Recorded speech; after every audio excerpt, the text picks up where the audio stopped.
मैं डॉक्टर माधवी त्रिपाठी राजस्थान सरकार और वेदांता के CSR इनिशिएटिव ई कक्षा में आपका हार्दिक स्वागत करती हूं, जिसका टेक्निकल पार्टनर है मिशन ज्ञान। बच्चों, आज का हमारा ग्रामर का टॉपिक है टाइम एंड टेंस पार्ट 2, जिसमें हम प्रेजेंट कॉन्टिन्यूअस टेंस के बारे में पढ़ेंगे, जिसे हम प्रेजेंट प्रोग्रेसिव टेंस के नाम से भी जानते हैं। पार्ट 1 में हमने सिंपल प्रेजेंट टेंस को डिस्कस किया था। प्रेजेंट कॉन्टिन्यूअस टेंस समझने से पहले हम थोड़ा सा पूर्व में देखते हैं कि प्रेजेंट टेंस के 4 हिस्से हैं।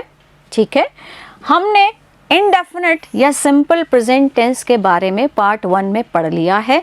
अभी हम प्रेजेंट कॉन्टिन्यूअस टेंस यानी प्रेजेंट प्रोग्रेसिव टेंस के बारे में पढ़ेंगे। बाद में हम present perfect tense and present perfect continuous tense के बारे में पढ़ेंगे। यहाँ अब समझिए कि किसी भी टेंस को समझने के लिए बहुत ज़रूरी है कि उसके 4 पॉइंट्स हमको स्पेशली पता हों। जैसे कि फर्स्ट पॉइंट क्या है?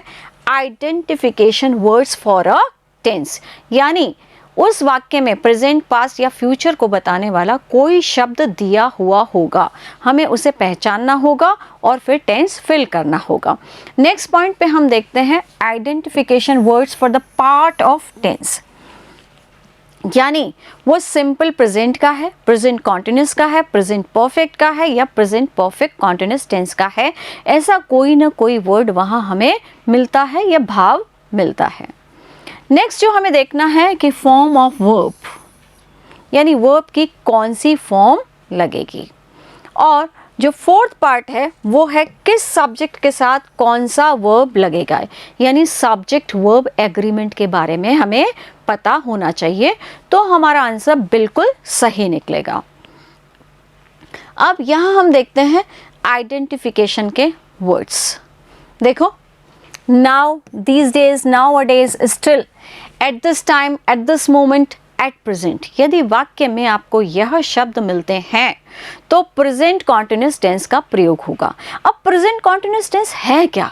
कि कोई कार्य वर्तमान में चल रहा है, यानी हिंदी के वाक्यों में आपको रहा है, रही है, इस तरह के शब्द मिलेंगे।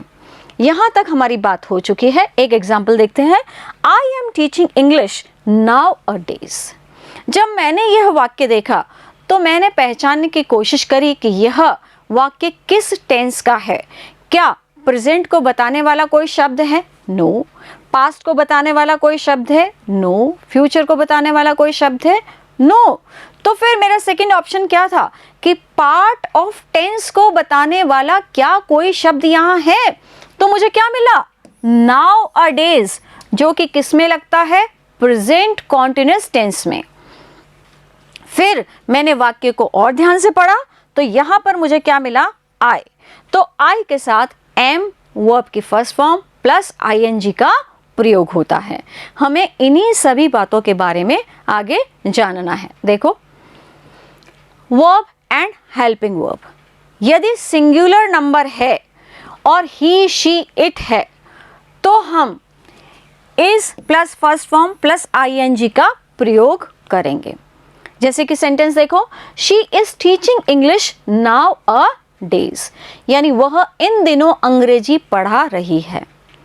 बच्चों, हिंदी में आपको मिल गया रही है, इंग्लिश में आपको मिला नाउ अ डेज, जो कि किसको बता रहा है? प्रेजेंट कॉन्टिन्यूअस टेंस को।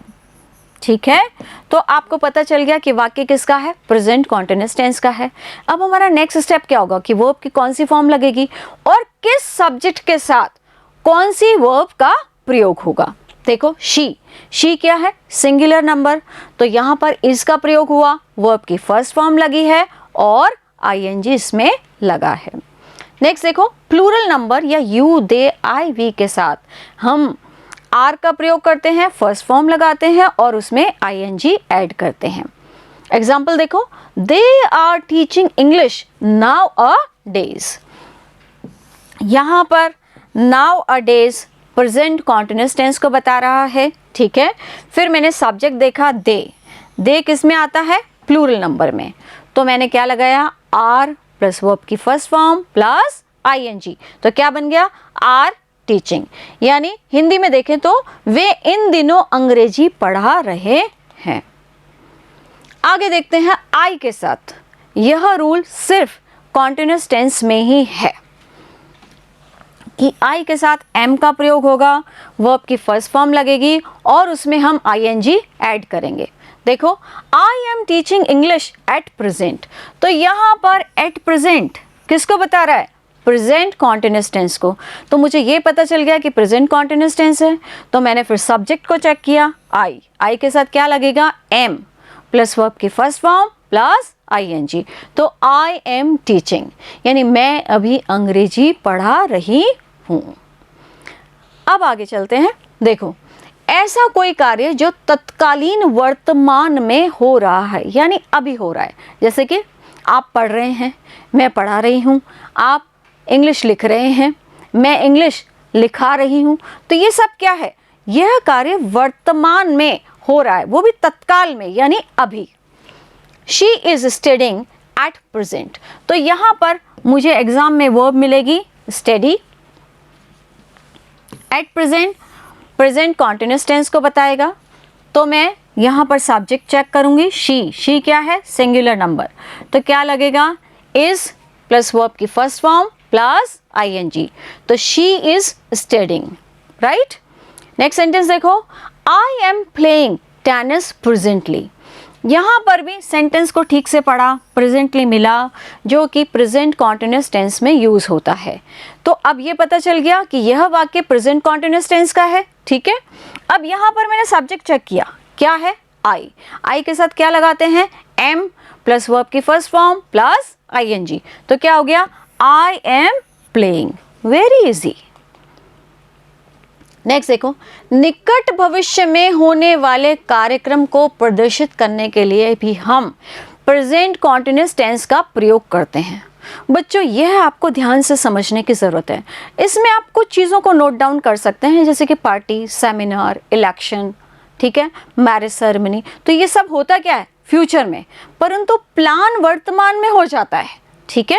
इसलिए हम ये कहते हैं कि निकट भविष्य में होने वाले कार्यक्रम के लिए भी हम प्रेजेंट कॉन्टिन्यूस टेंस का प्रयोग करते हैं।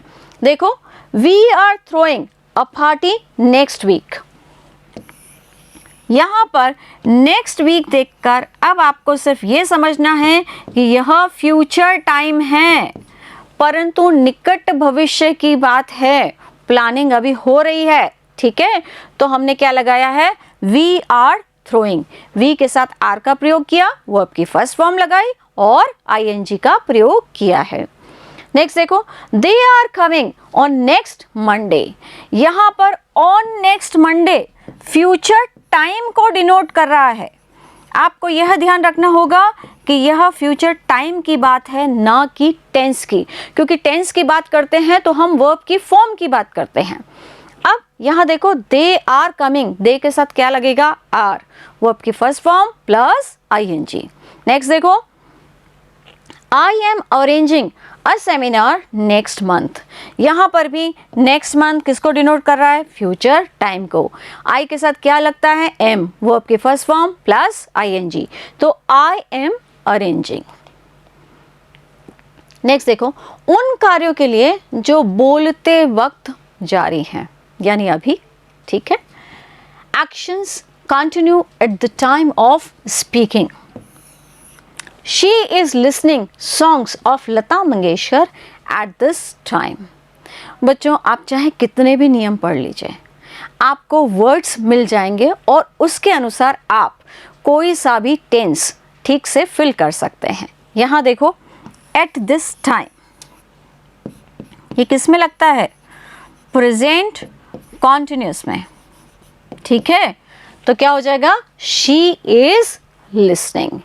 यहाँ पर वर्ब क्या थी? लिसन, तो क्या हो गया? She is listening. नेक्स्ट देखो, परिस्थिति परिवर्तन की सूचना के लिए। कभी कभी ऐसा पढ़ने से बहुत टफ लगता है कि पता नहीं क्या चीज़ है, पर जब एग्जाम्पल देखते हैं तो हमें इजीली समझ में आ जाता है। देखो, यहाँ पर आपको वर्ब्स मिलेंगी, बिकम, टर्न, गेट, गो, ग्रो, टेक, एक्सेट्रा। सेंटेंस देखो, ice is turning into water. तो यहाँ पर आइस क्या है? उसकी परिस्थिति परिवर्तित हो रही है इसी वक्त, इज टर्निंग, यहाँ पर मैंने लिया है टर्न, ठीक है। नेक्स्ट देखो, water is turning into ice, तो यहाँ पर भी क्या है, टर्निंग, ठीक है। तो क्या हो रहा है, परिस्थिति में परिवर्तन, तो हमने प्रेजेंट कॉन्टिन्यूअस टेंस का प्रयोग किया है।